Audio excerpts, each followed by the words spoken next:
China is home to more than 220 million people over the age of 60, which is 16.1% of the population. As that number grows, what challenges face the country's pension funds?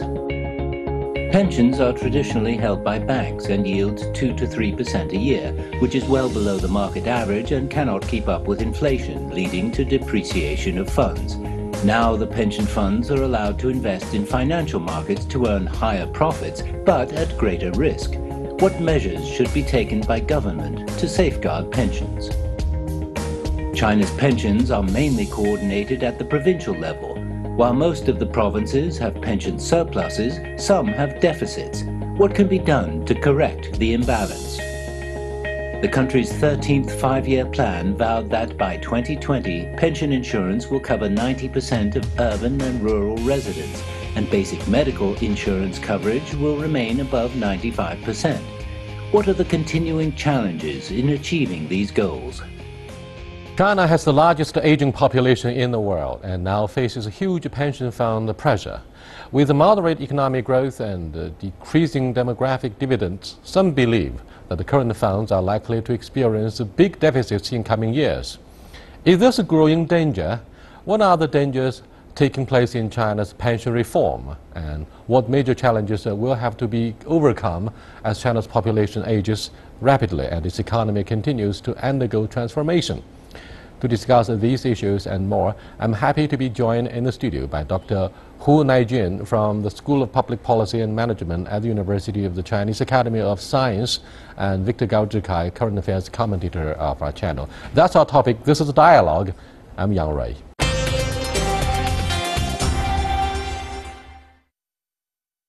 Welcome to Dialogue, gentlemen. Thank you. There have been conflicting reports about whether we have a pension insurance surplus or, in the coming years, very serious deficits. But can you brief us very quickly on the scenario we are facing? In the short term, it is quite sure that we have the surplus. That is to say that our pension income is right now much larger than our pension expenses. But in the long run, it is very difficult to say what kind of scenario we are going to have, but it is estimated that during the peak time of our aging population around 2040 to 2050, there might be slight deficit, but it is still a long way to go. By the middle of the 21st century, Victor, to my knowledge, 1/3 of the Chinese population will be above the age of 65, and that means a lot for the pension system. Are you optimistic that we're going to have more of the surplus or the other way around? No, I think while there are different estimates as to what exactly is the situation involving the Chinese pension system, I think we need to really be very concerned about the possibility of pension funds in a deficit, which will not be enough to pay off the pension obligations in China for the coming years and coming decades.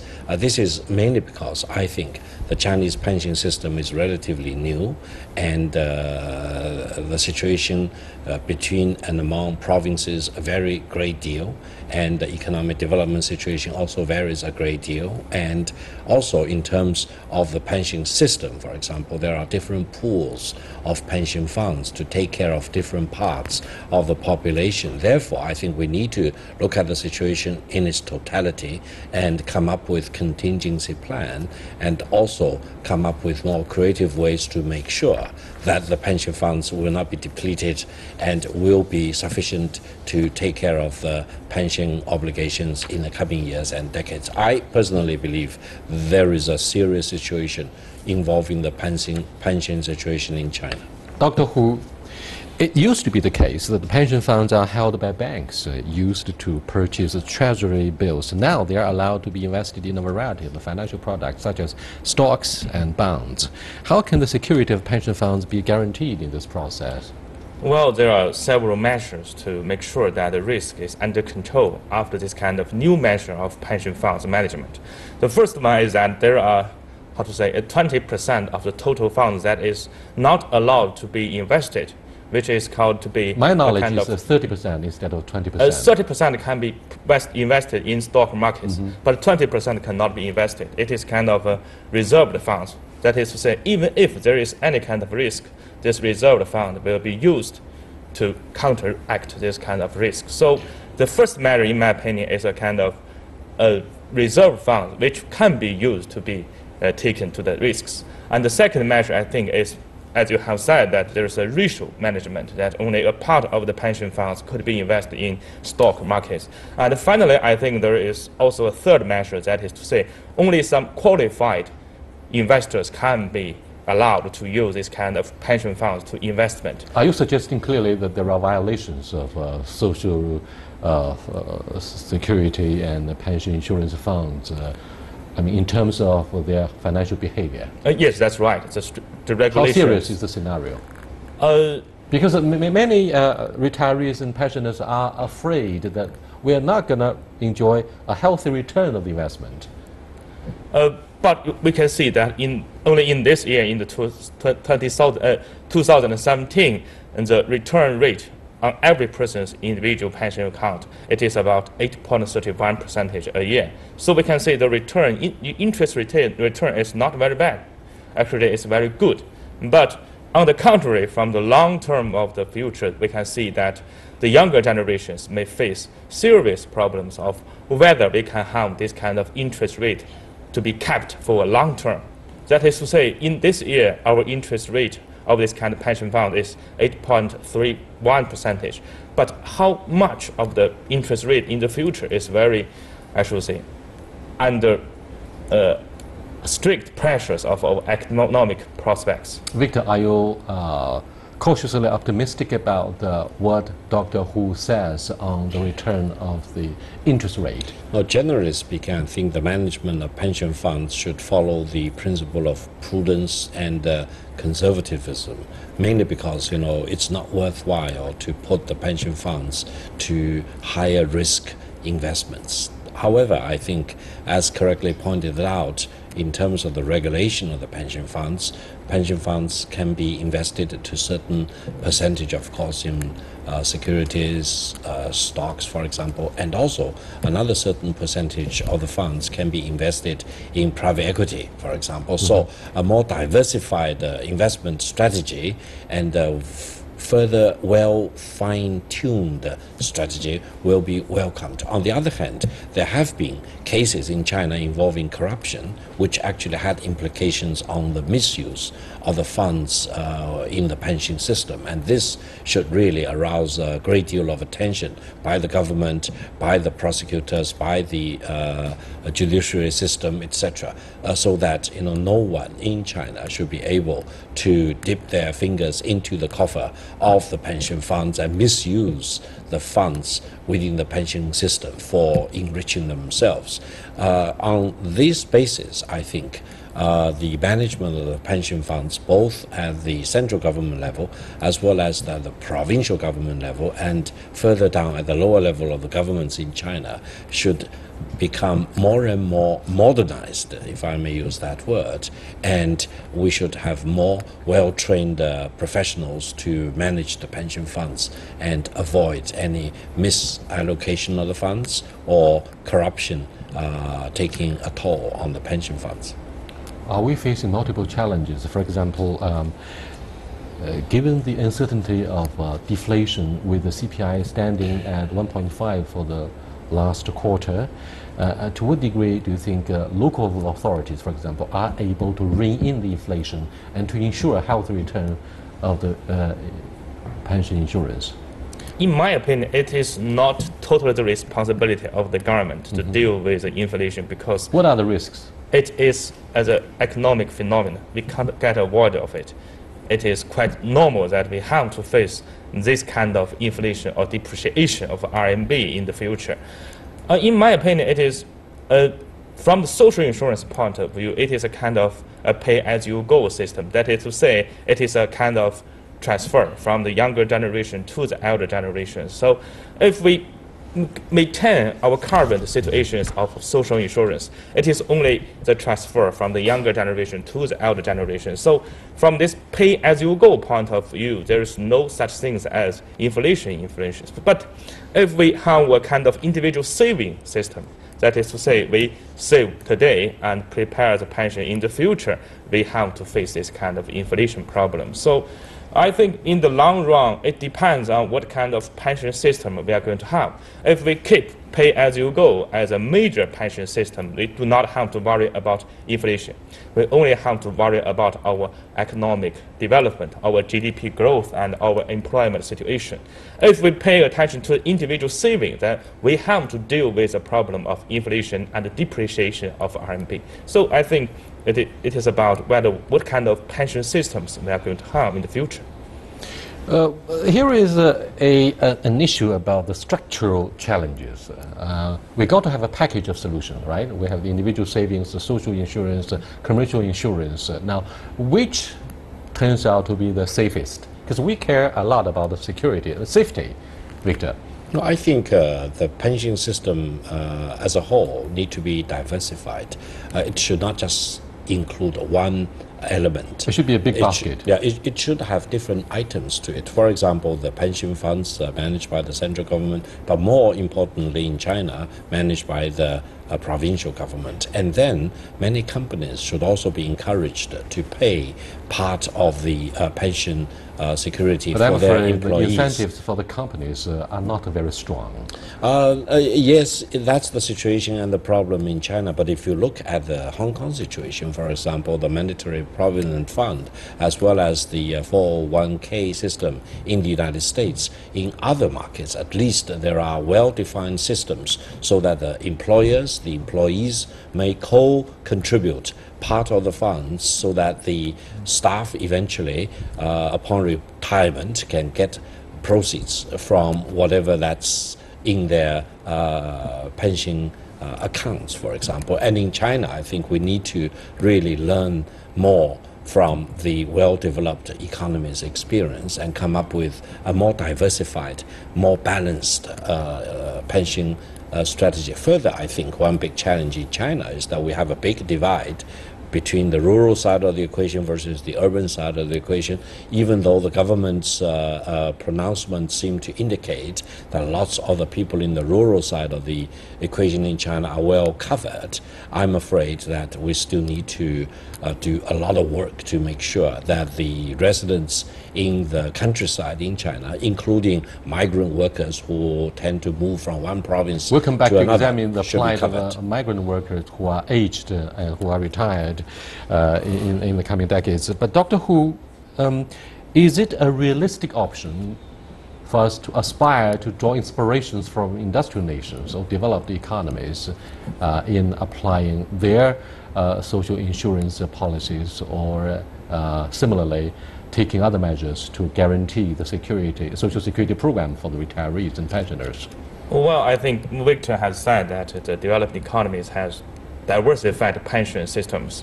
And you have also mentioned that in China, the incentives for our employers, for our individuals to save is not very strong. Yes, that is the case. For example, I think in United States of America, European countries, or even in Hong Kong, the incentives is very strong because of the taxation policy.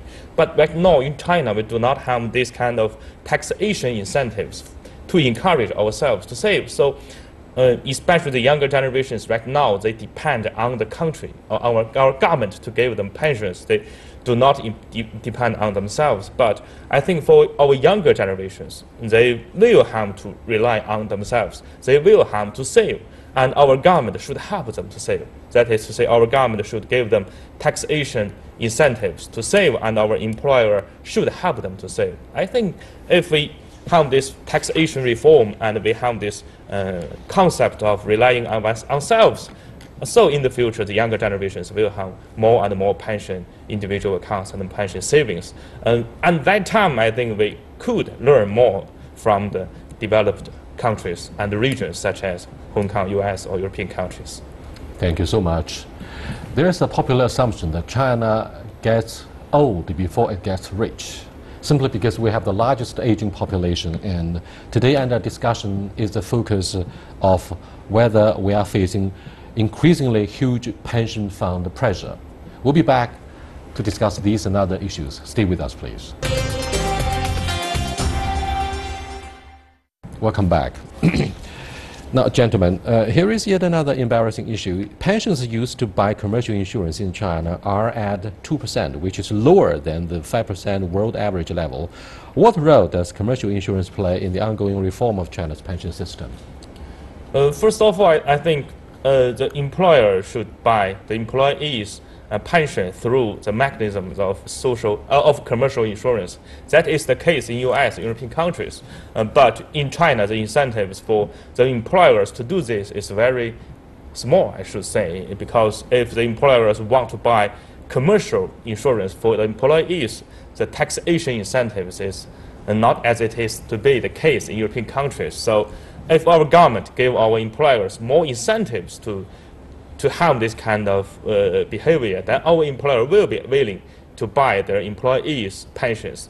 If you see our state-owned enterprises, such as our giant central employment controlled enterprises, they have some kind of, we should say, enterprise annuities, which is a sponsored, employer-sponsored pension systems. But if we look out, we can see that only the state-owned enterprises have this second-tier pension system. So if we do not have taxation or some policies like this, there should be no private employers to help their employees to have this pension. Do you think it's a high time, Victor, to consider policy incentives for employers of different companies to increase their insurance for the employees?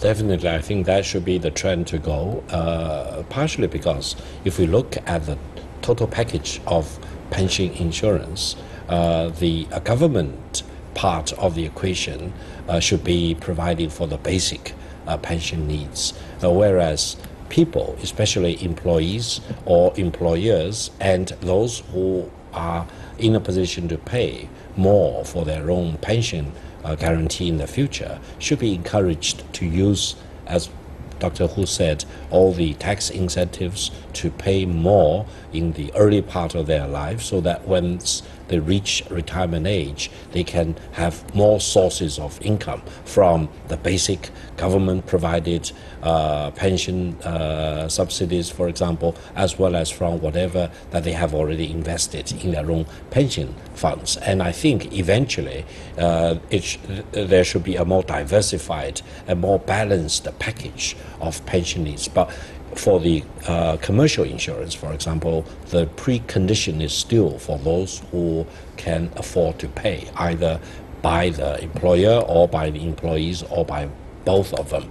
However, I think we also need to care about those people who don't have employment or they don't have the ability to pay for the additional insurance. And I think in this particular case, the government part of the basic pension guarantee should kick in, and we need to make sure that eventually in China the situation will be whoever he or she is, once he is old and without the ability to work for him or herself, there should be certain kind of arrangement so they do not need to worry about getting old and about whatever that may be happening to them. And this package, I think, this safety net is still not very complete in China, and we need to do more to make sure that this safety arrangement will be there in place to take care of the elderly in the future. Well, the irony about the welfare policies in the old part of Europe, for example, I'm not talking about the United States of America, unrealistic for China to learn from European countries. Too much public funds on welfare policies, and therefore a lot of young people refuse to work because they enjoy the comfortable social security program. And do you think similarly in China we're going to have more of such lazy bones if we were to learn from European countries? If we look at the European countries' pension system, we can see that just as Victor has said, that it is only a kind of safety net on the pension issue. That is to say, the pension income from the government is not very satisfying to the population. If you want to have a good retirement life, you have to save by yourselves. You have to buy commercial insurance. You have to rely on yourselves' individual savings. So if we talk about the safety net, then we do not have the problem of making people more and more satisfied about their pension system. You do not have to work to have a retirement living.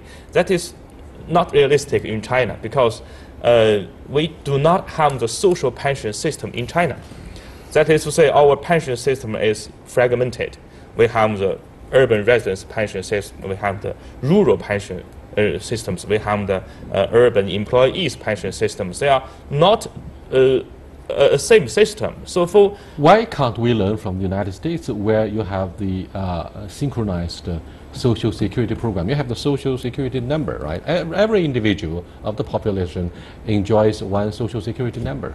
I think the problem is on the information collection problem, the capacity of... We're living in a big data age. Yes, that's right. But cloud computing. If we see the number of people joining in the social insurance system, we can see only half of the people working in the urban area could be enrolled. That is, a lot of people, yes, they have work, but they do not pay the social insurance. As to our urban and rural residents, they do not have enough income to pay the social insurance. How serious is the household registration system, or 户籍制, that gets in the way of improving our social security program and pension insurance funds?